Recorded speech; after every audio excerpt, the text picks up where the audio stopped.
Hello, welcome to the interview here on France 24. Now, if I mention the name Bahrain to you, might not mean that much unless I tell you it's a small Persian Gulf kingdom. It has a very large neighbor in Saudi Arabia, and it has a ruling monarchy, a Sunni monarchy. You might also remember that very briefly last year, there were some pro-democracy protests. They flared in the early part of last year, and then most of the world watched as they were put down by the government and also by Saudi troops who came in to sort of help out. A year later, we don't really talk about an Arab Spring happening in Bahrain anymore, but we are all watching very closely the situation in another country, Syria, where things have gotten very violent very quickly. And now everyone is asking, what's next? Including my guest today, who's the foreign minister of Bahrain, Khaled bin Ahmed Al Khalifa. Welcome to our studios. Thank you for joining us. Thank you, sir. I'm starting with Syria because everyone has their eyes on Syria right now. Yes. Your country was among the Arab nations that has called upon Bashar Assad to leave power. You said that the situation's gone on too long. You want to see change in Syria. But this is a Sunni monarchy. Have you been supporting you haven't really supported the uprising either, which is interesting. You're calling on Assad to lead, but at the same time, Bahrain has not been seen as really supporting the rebellion in Syria. Well, I don't know what degrees you see different countries supporting or doing their role, but we are part of the Arab League. The Arab League had an initiative to bring both parties to the negotiation table, the opposition and the government. That did not happen. Kofi Annan went back and forth and nothing materialized. Talked to all superpowers. We haven't seen that happening. At the same time, every day people get killed. People get blown up. Every day you hear 100, 120. And this is something that we cannot live with. The more people die, the more that we will have a moral responsibility on us to do something. So we do now say that there has to be something done other than whatever was promised before 2 days ago when we met. Are you worried, though, about sort of the potential for chaos? Because I guess what it has been until now is there's been very much an emphasis put on wanting stability in the region. The ruling monarchy of Bahrain would like to see stability in the region. Well, Bahrain, being a member of the GCC, would like to see a stability in the region. We are a group there for good and for the stability of the region. Member of one of 6 countries, and you know them all. So we play a role to have the region, rid itself of all the problems that we are going through now. We have the Iranian nuclear file, the 5+1 talking to Iran and going nowhere in those talks. And we have Syria disintegrating into a possible civil war in no time. We have change that is happening in a positive way in other neighboring countries like in Egypt and Tunisia and succeeding. So we do want to see countries stabilize. We don't want to see them go into the wrong direction. You mentioned Iran before, and it's no secret that Bahrain has often been very critical of Iran and the role that it sees or believes Iran has been playing in politics, both in Bahrain and also in Syria right now. What is behind this real suspicion, if I might call it that, of Iran? Well, I think it's way beyond suspicion. You have enough... Hatred. Well, no, we have enough...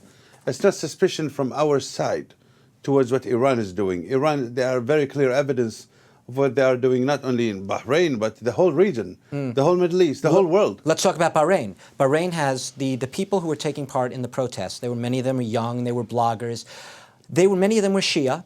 As I said, the ruling monarchy is a Sunni monarchy. Now, your government has basically said that Iran was behind those protests. If I may say, Bahrain is not a ruling monarchy. Bahrain is a constitutional country that has a constitution. It doesn't have a constitutional monarchy yet. That's what the opposition... Well, I don't know what degree you see a constitutional monarchy. There are different kinds of constitutional monarchy. There's the British constitutional monarchy, and there are other constitutional monarchy.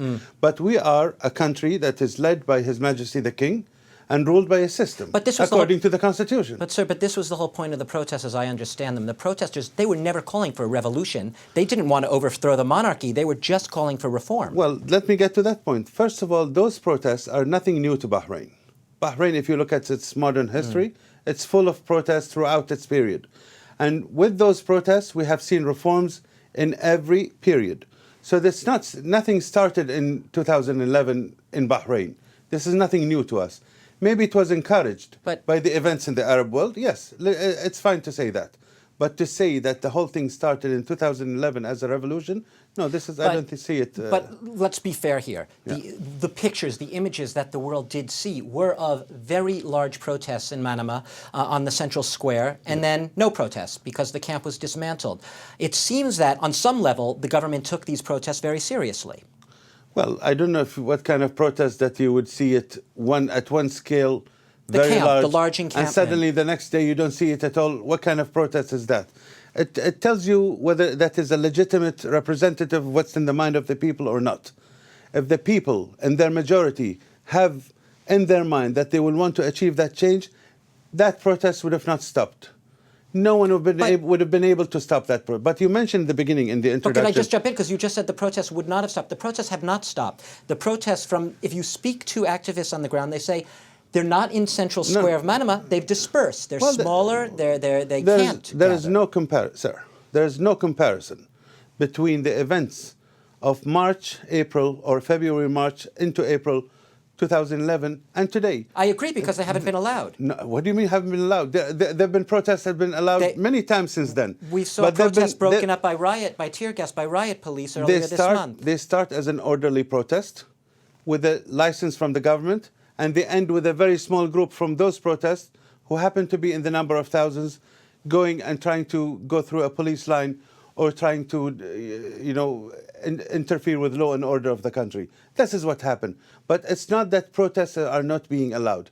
But you mentioned something about, you said Saudi troops. These are Peninsula Shield Forces. Well, they're gone now. I understand that. No, they are not gone. They are still in Bahrain, and they are doing their role that they came for, protecting vital installations of Bahrain against foreign intervention. Could I just wait? Let me put it another way to you. I take aboard what you just said. Could I also posit to you that the Saudi troops came in because they were appalled at the prospect of an Arab Spring right on their doorstep? No. And the monarchy in Bahrain totally agreed with that. Not at all. They're not going to allow a Not revolution at all. on It their was a door. request from the government of Bahrain to the GCC to put into effect the agreement signed between all six of them. Peninsula Shield Force.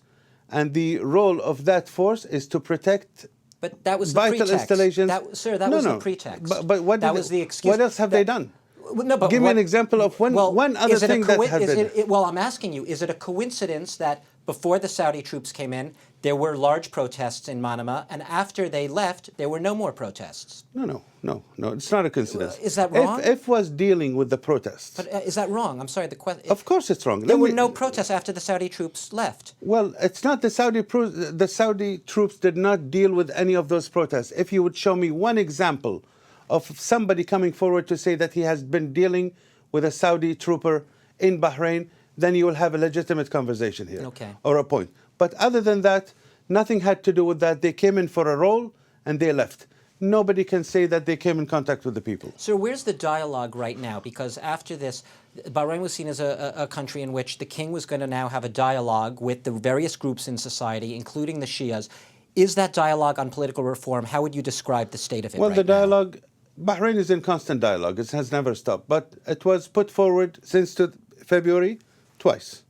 One by the Crown Prince, when he put the principles on the table to talk to the opposition about moving forward and solving the problem. That was one.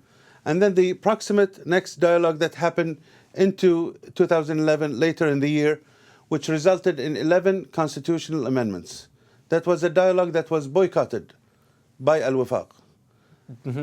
For whatever reason, you can ask Al-Wifaq why they have boycotted, but it was a legitimate dialogue that answered and reached demands that were put forward by Al-Wifaq in the past. But they have decided not to be part of it. The dissidents, I guess that's a word that has been used to describe them. I understand that the government says they have all been released at this point, those who were arrested at the height of the protests. Those who were arrested for freedom of expression have all been released. So they're political prisoners. They are prisoners for crimes that they have committed against the state. And this is according to the law of Bahrain. Their cases are in the ordinary courts now. How do you define a crime against the state? I'm just curious. Plotting against the state. Plotting against the state. You can have a group of conspirators sitting in one room and plotting against the government. Just to be clear, I understand. Just to be clear, Your government defines what constitutes plotting against the state. It's The law defines what constitutes plotting against the state. The government doesn't wake up every morning and think what is a plot against the state. There is a law, and we go according to the law. Right now, there's a sense that Bahrain is very much stuck in the process of reconciliation. It is a very divided society. Briefly, do you see a prospect for healing these divides in the near future? Yes, I do. You know why? Despite the tensions. Despite the tensions. All during the tensions of this year and last year. You haven't seen one Bahraini Sunni killed by a Shia because he's a Sunni. And you haven't seen a Shia killed by a Sunni just because of his sect. Bahraini society is an example of cohabitation, an example of living together. Yes, we had a problem. Yes, we have a political problem that we have to solve. But I am optimistic that being in the middle of the problem means that we're going to get out of it soon. There's no Arab Spring in Bahrain. We're not going to see an Arab Spring. I think, if you're going to see it that way, the Arab Spring started in Bahrain 10 years ago, or even 20 years ago. It's done stuff. Ms. Foreign Minister, we're going to have to leave it there. Khalid bin Ahmed Al Khalifa, thank you very much for being very patient with my questions today. Absolutely. We've been talking about the situation in Syria as well as the domestic situation in Bahrain. Thank you very much for being my guest, and thanks to all of you for watching the interview here on France 24.